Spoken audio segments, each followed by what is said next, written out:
Yeah, so here we are. Here we are again. This is episode 14 of Carnivore Coach with Coach Raymond. Um, would you like to say hello, Raymond? Hi, everyone. Glad you're joining us. Yeah, and I'm enjoying this. I'm going to screen share straight away and get straight into reporting stuff. And let's just get that up on the screen, and then we'll do this. So, what have I got to tell you? Well, I got some things to tell you. Right. So, didn't eat on Monday. But by Tuesday, I'd gained 4 pounds eating. And then the first day of fasting after that, I'd lost 2 pounds. So I was doing a 48-hour fast. And one of the things I wanted to say to you is the weight I gained was 20 pounds. I gained 20 pounds to do this, and I've lost 22.14. And basically, a lot of people think there's a set point, and this is as far as you can go. So I would say I've leveled out at that fat loss.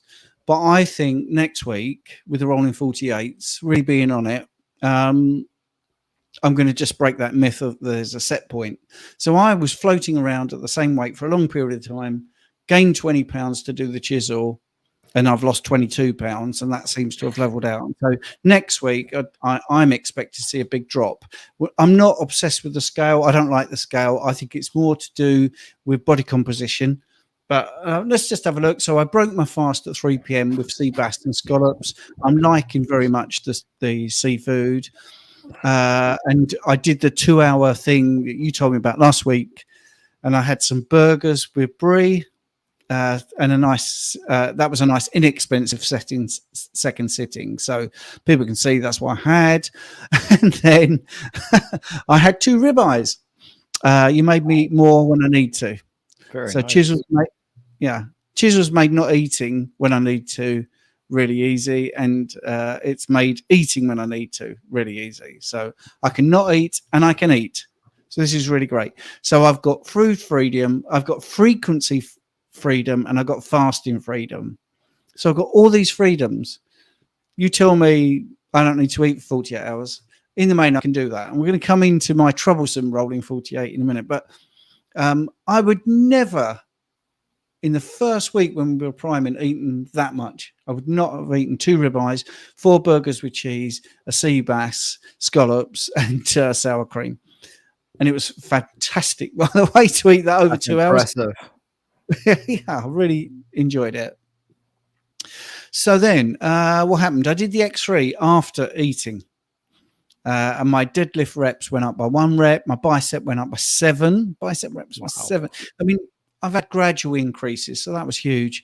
Bent over row up by 1, and the calf raiser reps were up by 1. So that was interesting to eat after a 48-hour fast. You know, it's very, very interesting. So the next day, no food pictures, obviously. X3, I did 3 extra chest press reps on the orange band. This is the band. It's the elite band. I'm not being big-headed, but that's the hardest band you can use, and getting up to 40 is about the maximum.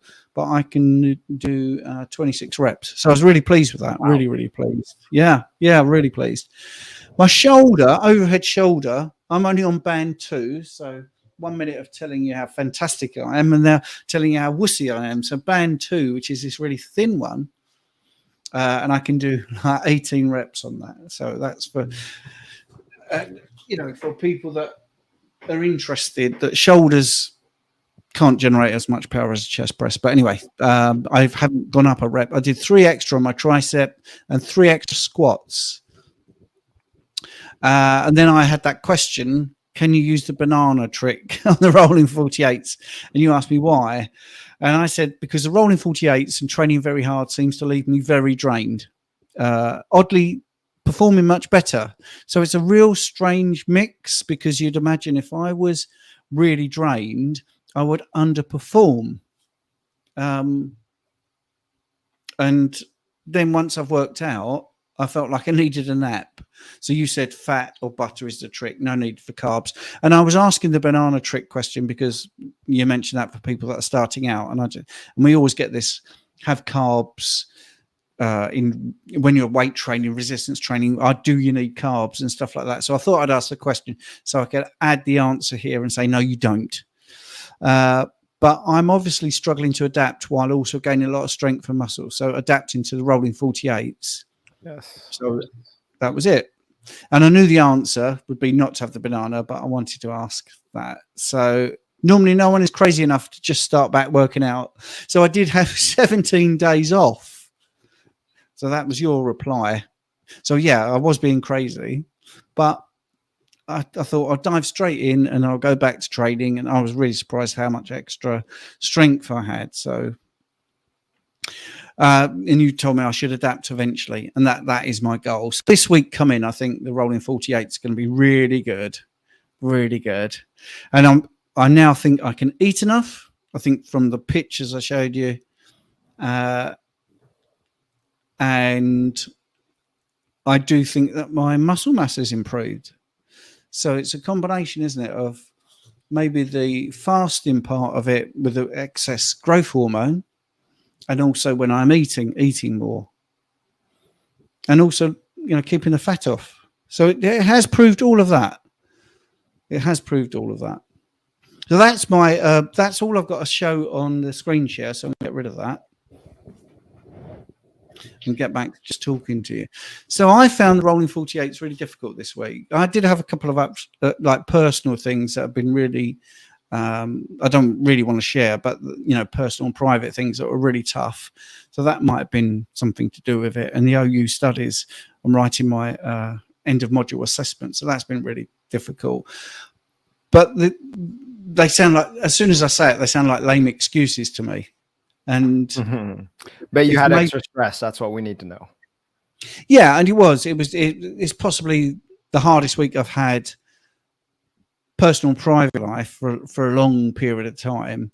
And then I did exactly what I would tell people not to do. I dove straight into training, which is real stress, and really pushed myself, not to the point where I was going to injure myself. I'm not an idiot, so I pushed myself, and I didn't have in my head, I never can remember what reps I did last time. I have it on a whiteboard, but when I train, I don't look at the whiteboard, so I just go straight into it. So it's genuine fatigue, because one of the things I have learned from training is if you know you're going to do 15 reps and you go into it thinking, right, I know this exercise, I know I'm going to do 15 reps, and you get an extra one out, you feel really good.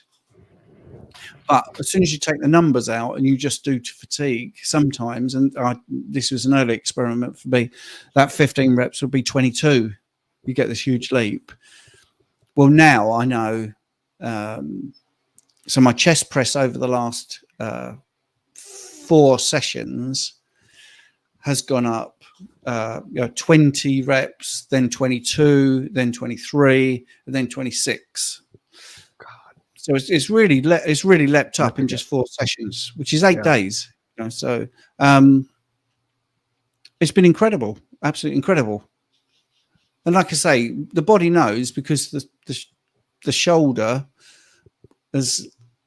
it was basically 15 reps and 16, and then it went to 18, and then, as I just said, I didn't go up again. I did 18 again, but my numbers are not in my head. So it is all about just going to fatigue. And I think that's something. Sets and reps can really ruin your gains. I think you just got to work out as hard as you can to fatigue, then write your numbers down afterwards. And if they're slightly less than the day before, it doesn't matter, because you have worked out to fatigue.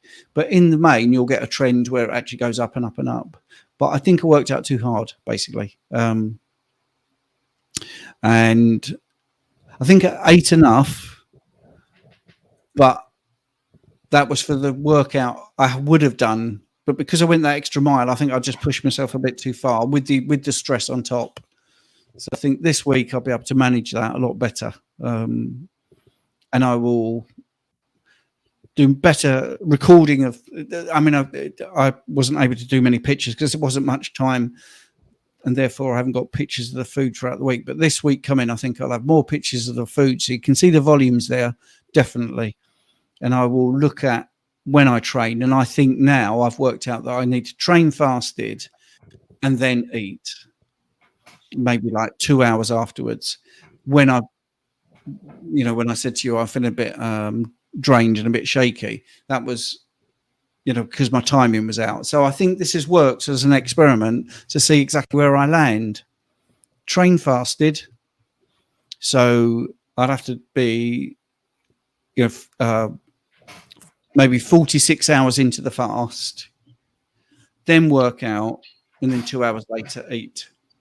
And that will sort it, I think. That's what I'm going to do this week. Come in. Just try that.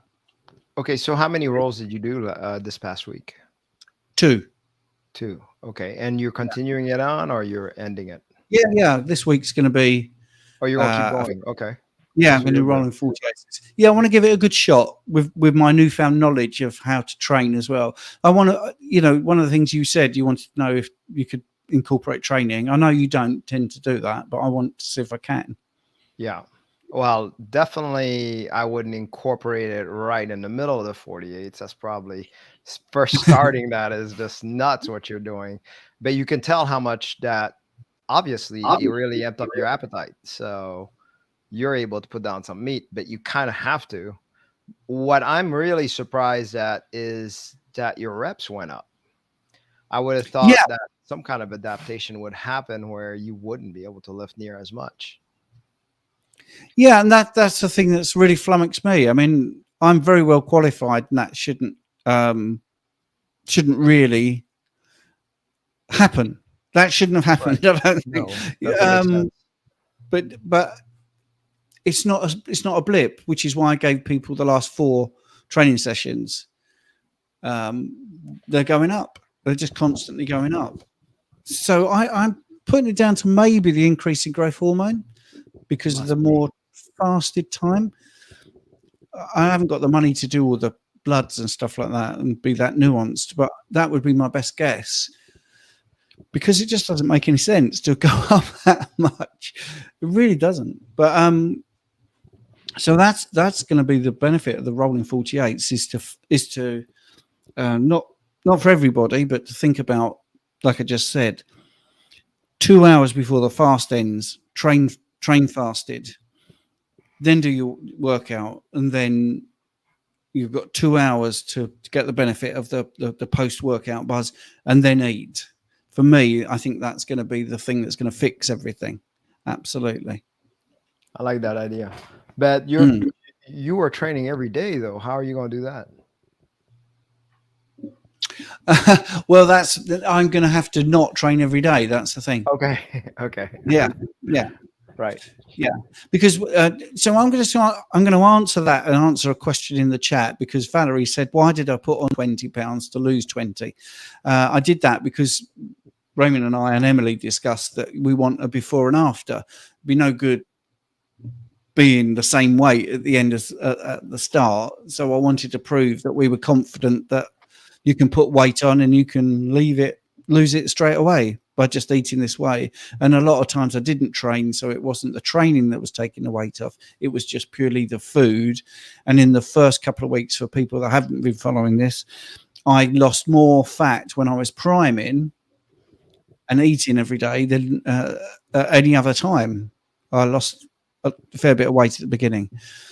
And the training, what I used to do before I did Chisel, was basically train a push and pull day. So I'd do like Monday, Tuesday. So I'd do a pull day, a push day, a pull day, a push day. So maybe 4 or 5 days in a row, and then maybe have one day off, because I'm only doing training for like 10 minutes, 10, 15 minutes. That's still the same, the duration. But what I've got to look at is the timing, because it hasn't worked in the rolling 48s to do that amount of training. So the rolling 48s will also apply to my training schedule. I will train every 48 hours, but like a time shift, 2 hours before eating. I like that. Great plan. I think it's, I mean, but that was the whole point of the experiment, wasn't it? Because we get a lot of people in the meeting say, when's the best time to eat? And I always say the time that's convenient. And that seems like a glib reply, but that's actually what this has proved. For me, what's convenient will be the best time to eat. So, I could have said, well, my advice is always train at 7 a.m. in the morning. That's when you get the most protein synthesis. Wouldn't work. I would be starving, and the rolling 48s wouldn't work. So it's been interesting, Raymond, to knit it in together, definitely. And I think it's been the confounder as well, because if we'd have just done chisel, no training, I think it would have been a walk in the park by Right. now. It wasn't Right. at the beginning, but it certainly was easier when I wasn't training. When I did that 17 days of no training whatsoever, which is the longest period of not training for a long, long time in my life, I found it really easy. And that's when I did the 72-hour fast. That's right. That was a piece of steak, really. It was just so easy. It really was easy. And I came into the rolling 48s thinking this is going to be easy. And then Li- the added training. A little overconfidence there, Stephen. Oh, absolutely. Yeah, Definitely. absolutely. Yeah, and it's really funny because Valerie's just mentioned about set point. That's the other thing. So, yeah, my weight loss has leveled out, and many people would say it's the set point. I've got to my set point, and that may be right, but we're going to look at that next week because personally, I don't think that's the case. I think the rolling 48s, I think I will lose maybe another 6 pounds of fat. I think that's just based on what's been going on. I think it might be quite a surprising week. Well, I am curious. So, how is your body composition this past week? Well, I'm pretty happy. I feel exactly the same. Same. Okay. Like I say, I feel mentally drained because it's been quite a tough week. Right. And a lot of things have been going on in my personal life, and it's a bit private. So anyway, but possibly body composition has been more resilient. My body does change quite quickly if I'm off point of what I want to do, and I just feel it's stayed the same, even though I'm not doing exactly what I want to do and eating at the wrong time and all that sort of stuff. So I think next week's gonna be really good. I really can't wait for the end for this time next week, because I would have done a couple of rolling 48s, and I think I wouldn't have had the stress. I'd be a bit more in control of the essay I'm writing and everything. And I just can't wait actually to see what happens. Yeah, I do warn my customers about stress. So, stress on top of stress. And believe it or not, if I were to take your exercise stress versus the personal stress that you're going through right now, I can tell you already it's like about 50 times more harder to have your personal stress than it is the workout stress. Yeah, I'm absolutely going to agree with you, because the stress of training also has that trade-off of the endorphins, feeling great. I mean, I love training. It's still a stress on the muscles and still got to repair and all that sort of stuff. But personal stress, in your private life is a killer, because there's no Yeah. positive, really, absolutely no positive. And I feel just, I don't want to give too much away, but I just feel trying to write the essay and then moving from that, although that is health sciences and physiology, it's very nuanced and it's very particular. It's nothing to do with what I'm doing here. And then going into coaching and then doing the meetings and all that sort of stuff, I was feeling like I was becoming just a sort of fact robot sort of thing, just absorbing information, writing or telling people, and not having any quality time to walk in the park or play with the dog or whatever. And I just felt like, wow, this is just constant.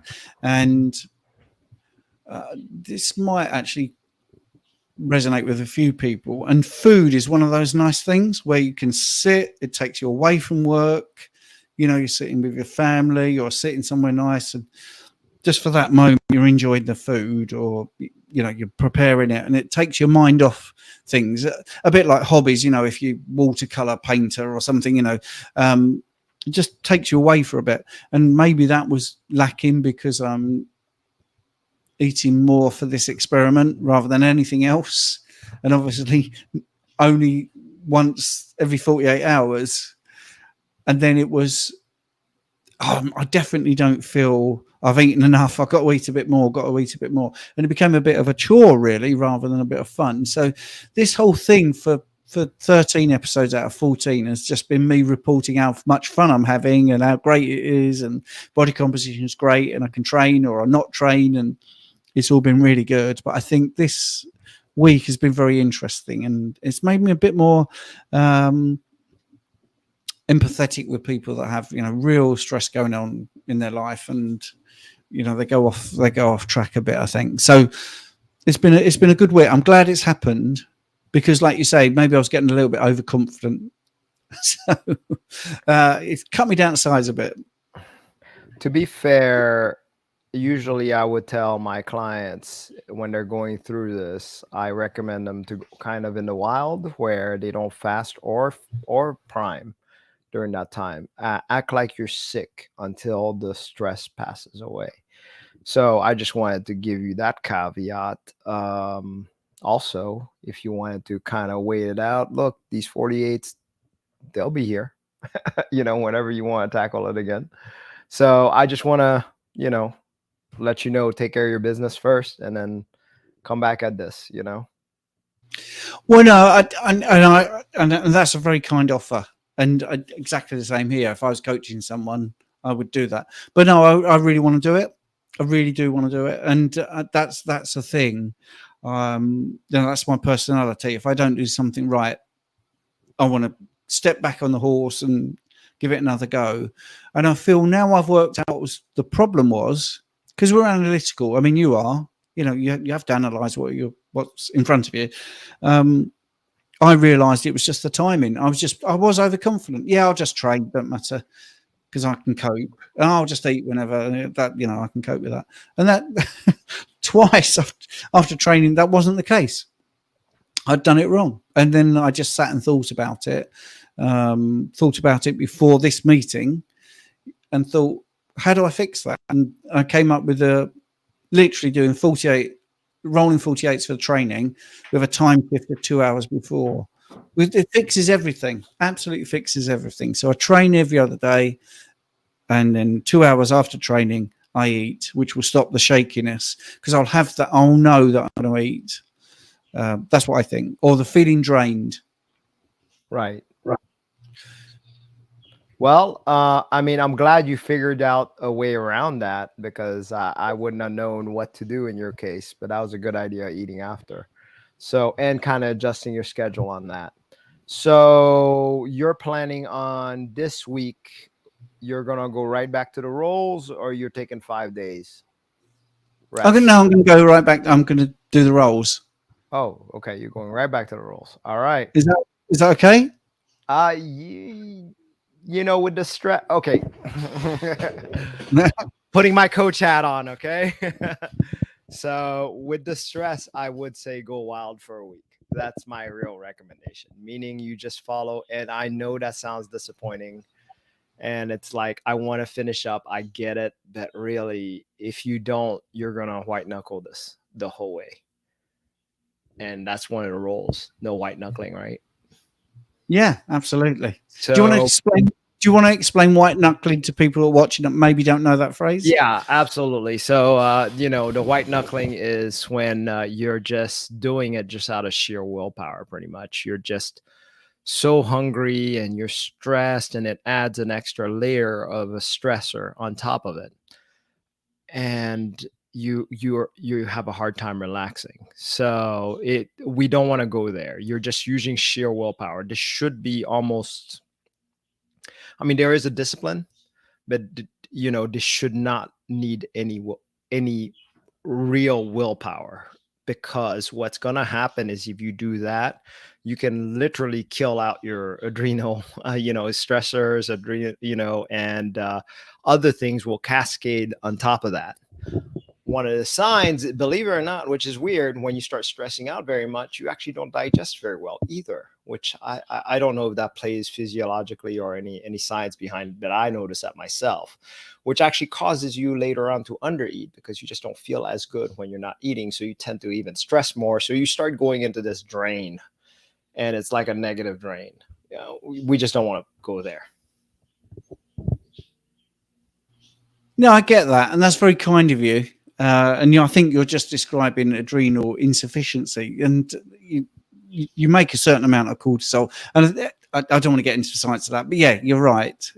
Stress upon stress is not good. But I'm smiling. I don't feel like it's a stress, and I don't think I'm going to need determination or willpower. I think I'm just going to do it. That's the thing, because I've sussed what I need to do, and I think it's just doable. But I will take it on board. The thing is, you giving me permission to not do it Right. takes the stress away anyway. So it's my choice. I'm actually more excited to do it than stressed or feeling I've got to do it because we're doing the live streams. I get that, and it's really nice. There's lots of support in the chat saying look after yourself, and I will definitely do that. If I feel wow, I've bitten off too much, more than I can chew, I will definitely not worry about it. But right now, I really want to do it. I'm really looking forward to it. I'm looking forward to the results. I totally understand we could extend this for a week or whatever. I don't feel like, basically, I don't feel like it's a white knuckle. I feel like I can just do it. It's not overconfidence either, Raymond. It's just right. Just feeling happy. That I think the biggest stress for me was I was missing the training and thinking I don't want to get out of the habit. We always talk about consistencies, but is a big key. Whether it's OMAD or 2MAD or whatever you're doing in life, consistency is the thing, and that's the same with training. And I was feeling like I'm loving not training too much. I need to get back into it because I seem to be really enjoying the not training. So that was just a sort of an odd feeling I had. But I've been a personal trainer for a very long time. I've been in and out of the gym since I was 14, a bodybuilding show in my 20s and all this sort of stuff. So I do love being in the gym and I love training, but not to the point where I want to do it more than 15 minutes every other day. So it's been an interesting experiment to try and incorporate the 48s. And you could see I that's why I took pictures of that first big meal, is because I definitely wasn't under fueled. Right. So I do notice that. Yeah, it was just the timing. Absolutely.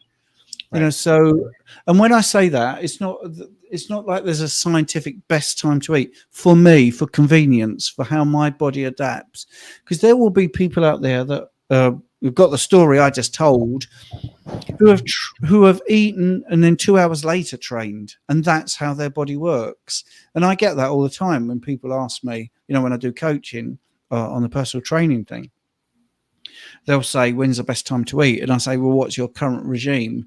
And they'll say, they say, oh, well, I eat 2 hours before I train and I just love it. I'll tend to say to them, we'll stick to that, and then we can tweak it if we don't get results in 4 weeks. If you're not getting results, we could maybe look at the timing, but you never have to change it because they are so adapted to that. Whereas you and I prefer fasted workouts. For sure. No question about it. And actually, I'm very confident with your decision, actually, because, but I was speaking to you more so like a client, right? So that the audience can hear. You have very much experience into this. When you've pushed it before many times, you've watched people do it. So your capabilities. I'm not worried about that. But I do want to let people know that in your case, if I would have coached someone like you with the information you've given me, I would have said, hey, chill out a little bit. We'll come back to this. Yeah, absolutely. And that's exactly the right advice. Absolutely. I mean, I can't stress it enough. And I knew what you were doing because we do it all the time. We try to make it nice and broad for people that are watching. Right. But if we were doing this privately, this conversation would be maybe 10 minutes. Yeah, right. Right. Keep going. But it is nice because people have those, have those worries. They do have those worries. And it's interesting to see in the chat, people talking about those sort of things. But I think I'm going to go back to something that I mention nearly every week. I still think the key to all this is priming. The confidence to control the food is from priming. Absolutely. You know, when I said I can do 48 hours and I can train 2 hours before that 48 and sort of do this time shift thing, that was the confidence came from priming, because I know about how much I can eat, how much protein I need. It just do it by eye and intuitively, and I just know that I can eat a lot of food sometimes, and I don't feel bad about it. And sadly, you know, we've had that in the meeting a couple of times. People, or you know, the questions come up. I'm really scared about putting on any weight. So when someone's 300 pounds, for instance, and you say prime, it's so scary to them. But I can assure you, or anyone watching that's in that situation, the priming makes it so much easier in the future. Yeah. To give you food freedom, to make you really, you know, saturate your hormones for a couple of weeks. Yeah, you might put on a bit of weight. Don't forget, some of that might be muscle, some of that might be bone, some of it might be, you know, your organs are improved by the amino acids. There's lots and lots of things that can add a little bit of weight.